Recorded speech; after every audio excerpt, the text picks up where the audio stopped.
الحمد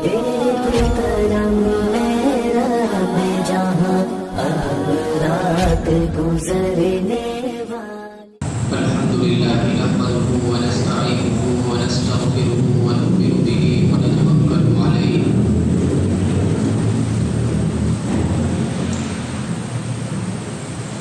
ونعوذ بالله من شرور أنفسنا ومن سيئات أعمالنا من يهده الله فلا مضل له ومن يضلله فلا هادي له وأشهد أن لا إله إلا الله وحده لا شريك له وأشهد أن محمدا عبده ورسوله أما بعد فقد قال النبي صلى الله عليه وسلم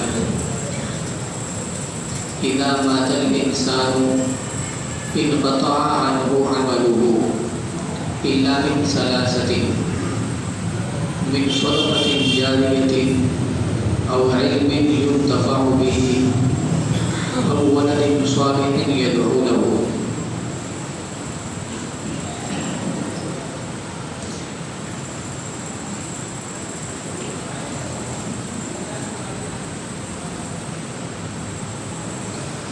حضرات اور معزز سامعین کرام، یہ نبی اکرم صلی اللہ علیہ وسلم کی ایک حدیث شریف جو ہے آپ حضرات نے ابھی سنی ہے. اس کا ترجمہ اور مفہوم یہ ہے کہ جب انسان مر گیا، اس کا انتقال ہو گیا، تو اس کا جو اعمال نامہ تھا جس کے اندر اس کی نیکیاں لکھی جا رہی تھی، وہ نماز پڑھتا تھا تو فرشتے لکھتے تھے اس نے نماز پڑھی ہے، سبحان اللہ کہتا تھا فرشتے لکھتے تھے سبحان اللہ کا ہے، اتنا ثواب ہے، وغیرہ وغیرہ. تو جب انسان اس دنیا سے چلا جاتا ہے تو اس کا یہ اعمال نامہ اب بند ہو جاتا ہے. چونکہ کچھ عمل نہیں کر سکتا، مرنے کے بعد ایک مرتبہ اللہ نہیں کہہ سکتا، استغفر اللہ نہیں پڑھ سکتا، سبحان اللہ نہیں کہہ سکتا ہے. اب جو قیمتی وقت تھا وہ اس کے ہاتھ سے نکل چکا. تو جب کچھ نیک عمل کر ہی نہیں سکتا تو اعمال نامے میں لکھا بھی نہیں جائے گا. لیکن یہ اللہ تبارک و تعالیٰ کا انسانوں کے اوپر بہت بڑا احسان ہے کہ اگر کوئی شخص یہ چاہے کہ مرنے کے بعد بھی مجھے ثواب ملتا رہے، میرے اعمال نامے میں نیکیاں وہ جو ہے چڑھتی رہیں، تو نبی اکرم صلی اللہ علیہ وسلم نے اس حدیث شریف میں اس کا طریقہ بتایا ہے.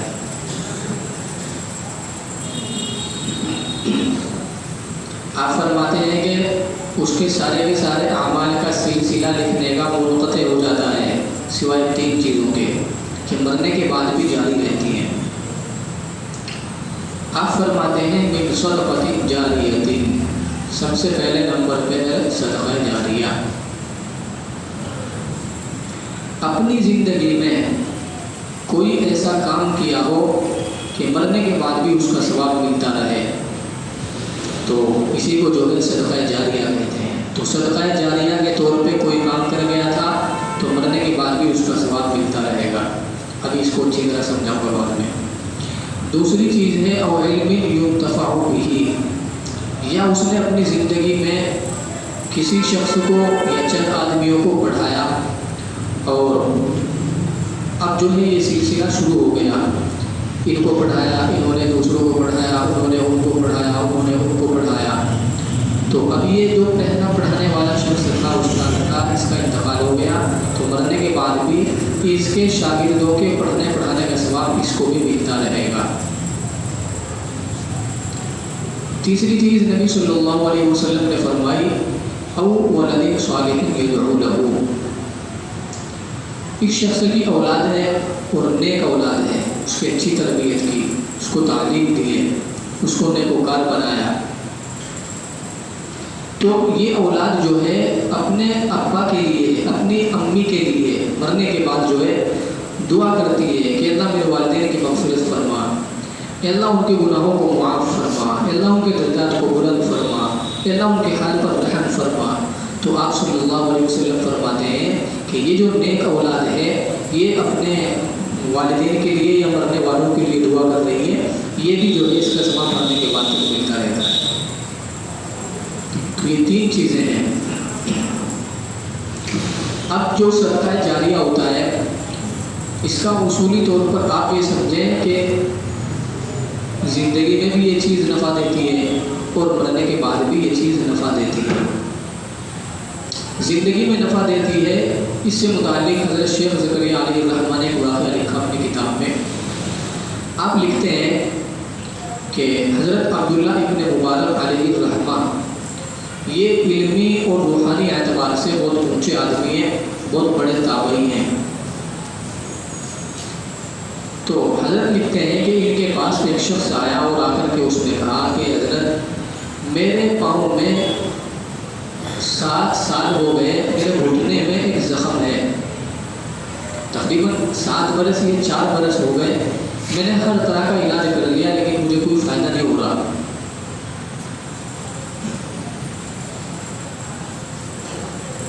تو آپ مجھے کوئی طریقہ بتلائیے، میرے رہنمائی فرمائیں۔ تو حضرت نے فرمایا کہ بھائی جس جگہ پانی کی قلت ہو، لوگوں کو پانی کی ضرورت ہو، پانی کی تنگی ہو رہی ہو کسی جگہ پر، تو آپ جو ہے وہاں پانی کا انتظام کر دو۔ انشاءاللہ مجھے امید ہے کہ جب اس جگہ سے پانی نکل آئے گا تو آپ کے گھٹنے کا یہ زخم جو ہے اچھا ہو جائے گا۔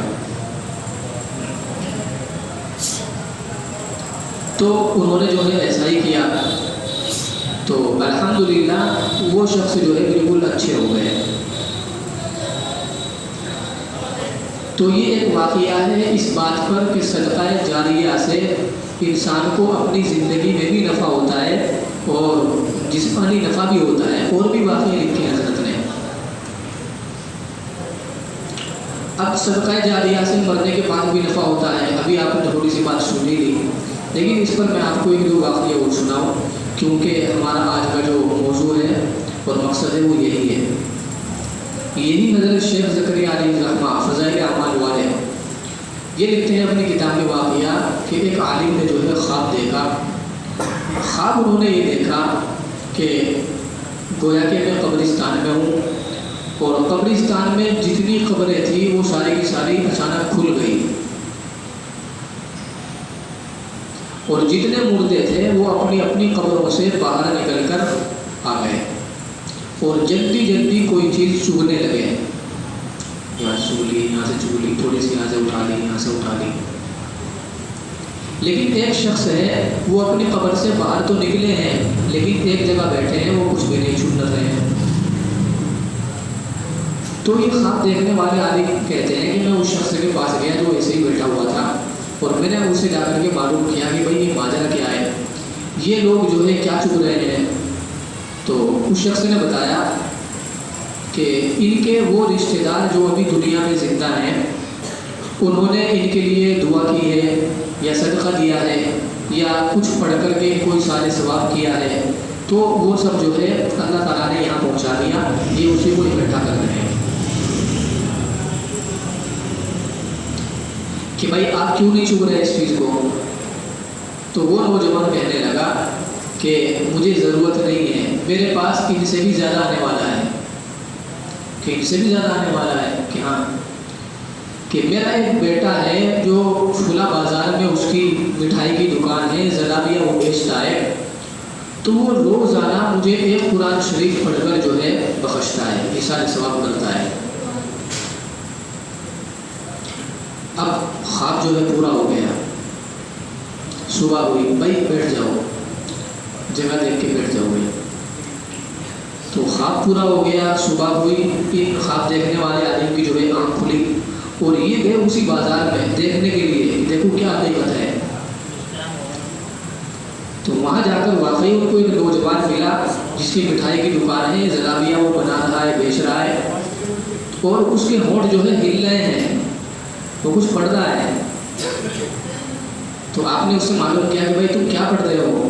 تو پھر اس نے اپنی حقیقت بتلائی کہ میں صبح سے شام تک روزانہ قرآن شریف مکمل کرتا ہوں اور اپنے جو ہے والد مرحوم کو بخش دیتا ہوں۔